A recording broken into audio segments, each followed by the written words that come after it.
Contrairement à l'Allemagne du Nord que l'on vient de voir, l'Allemagne du Sud est catholique, ce qui à l'époque joue beaucoup, et ouverte aux influences françaises et autrichiennes. Française tout d'abord. Pourquoi? Eh bien parce que la France a toujours voulu conserver un œil attentif sur ce qui se passait outre-Rhin, pour ne pas se retrouver avec un ennemi trop puissant et uni à ses frontières. C'est ce qu'en histoire on appelle diviser pour mieux régner.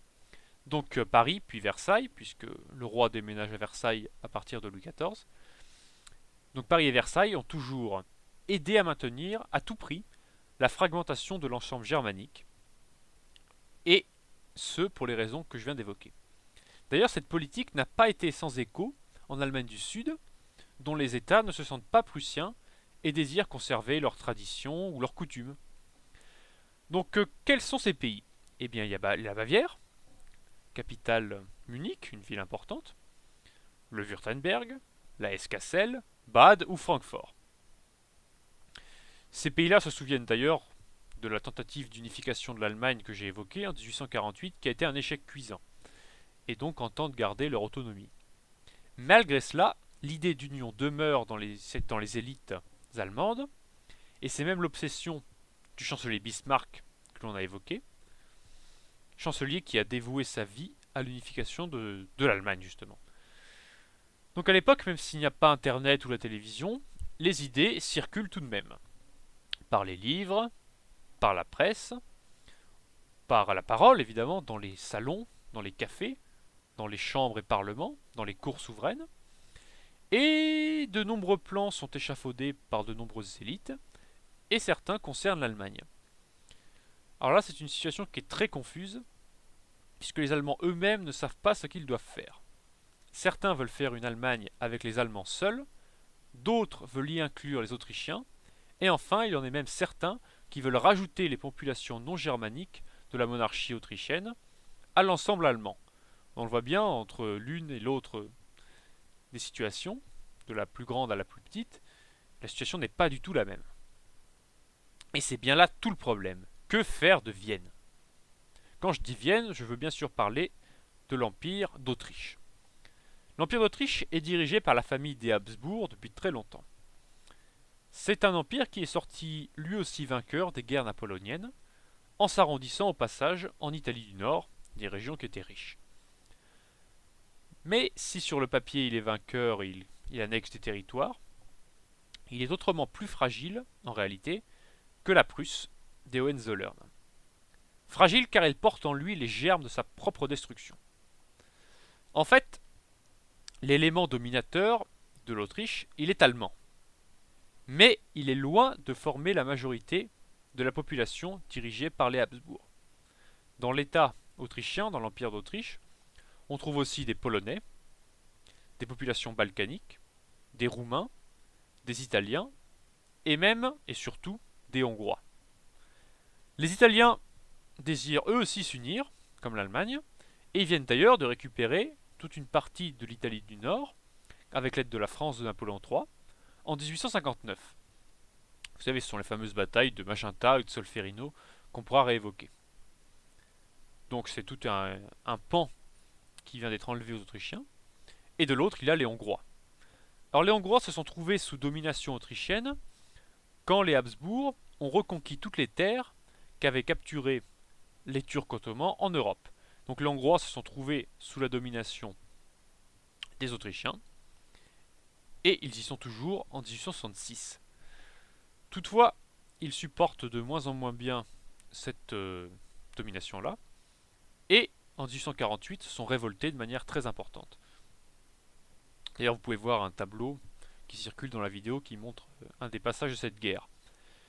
Guerre si terrible que le trône autrichien a vacillé et n'a dû son salut qu'à l'aide des troupes russes, puisqu'en effet, le tsar Nicolas Ier, qui était en quelque sorte le champion de la cause monarchique, a envoyé des soldats pour aider les Autrichiens à récupérer leur trône.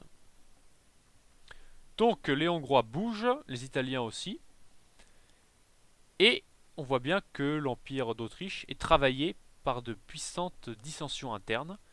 Alors c'est pas au point que l'Empire a connu à la fin, où de son existence où il était très très divisé, mais tout de même ça commence à être très important, et affaiblit ce qui était et qui reste à l'époque le leader historique de l'Allemagne.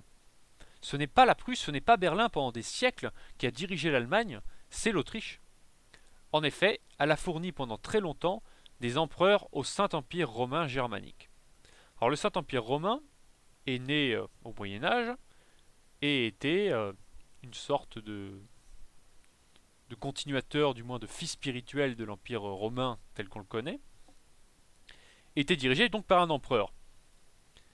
Au fil des siècles, celui-ci a perdu de plus en plus de pouvoir et les États ont trouvé de plus en plus d'autonomie. Alors par exemple, il était élu par ce qu'on appelle les princes électeurs. Mais les Autrichiens se sont arrangés au fil du temps pour que la couronne impériale leur revienne de manière héréditaire. Donc elles avaient un poids, du moins symbolique, très important en Allemagne. Par exemple, quand vous voyez dans les guerres des XVIIe, XVIIIe siècle, quand vous pouvez lire dans les livres qu'il y a présence des troupes impériales, et bien les troupes impériales, ça veut dire que ce sont des troupes du Saint-Empire romain qui, plusieurs fois au cours de son existence, a levé des troupes communes pour des guerres ou pour d'autres. Cet empire a disparu en 1806, Napoléon l'a démantelé, et n'a pas été remis en 1815 à la fin des guerres napoléoniennes, preuve qu'il était obsolète. Toutefois, Vienne, qui désire garder un pied en Allemagne, l'a fait renaître sous forme de confédération germanique. La confédération germanique, c'est là encore une sorte d'association des États allemands qui sont regroupés dans cette confédération, et celle-ci est dirigée par l'empereur d'Autriche, qui garde ainsi une sorte de primauté sur les affaires allemandes. C'est une manière de regarder ce qui se passe en Allemagne. Et si on pourrait croire que cela n'est finalement rien dans les faits, eh bien, il faut se détromper. À l'époque, la majorité des hommes d'État, du moins des souverains, qui dirigent des pays qui sont parfois extrêmement anciens, sont encore pétris de notions qu'on peut qualifier de féodales, comme l'idée d'honneur. Ce sont des hommes d'honneur au premier sens du terme. Or, être un homme d'honneur, ça veut dire respecter la parole donnée et respecter les liens, on ne peut plus dire vassaliques, mais du moins les liens de suzeraineté. On a parlé de Frédéric Guillaume IV, le père de Guillaume Ier, qui est alors le roi de Prusse. Eh bien, Frédéric Guillaume IV lui-même, tout prussien qu'il était, considérait encore l'empereur autrichien comme son suzerain. C'est quand même incroyable que ces relations féodales, ce dernier relent de Moyen-Âge, existent encore en 1866.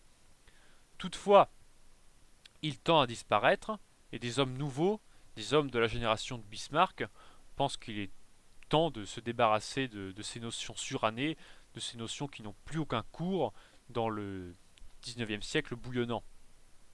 Et Bismarck lui-même a commencé sa carrière politique par se battre pour remettre en cause la domination de l'Autriche au sein de la Confédération germanique. Il pense qu'avant de pouvoir réaliser l'unité allemande, il faudra supplanter l'autorité des Habsbourg par une autre. L'autre, c'est évidemment celle de Berlin. Berlin qui monte depuis des siècles, Berlin qui est opposé à Vienne, qui a fait des guerres contre elle et qui désire prendre la place de leader de l'Allemagne.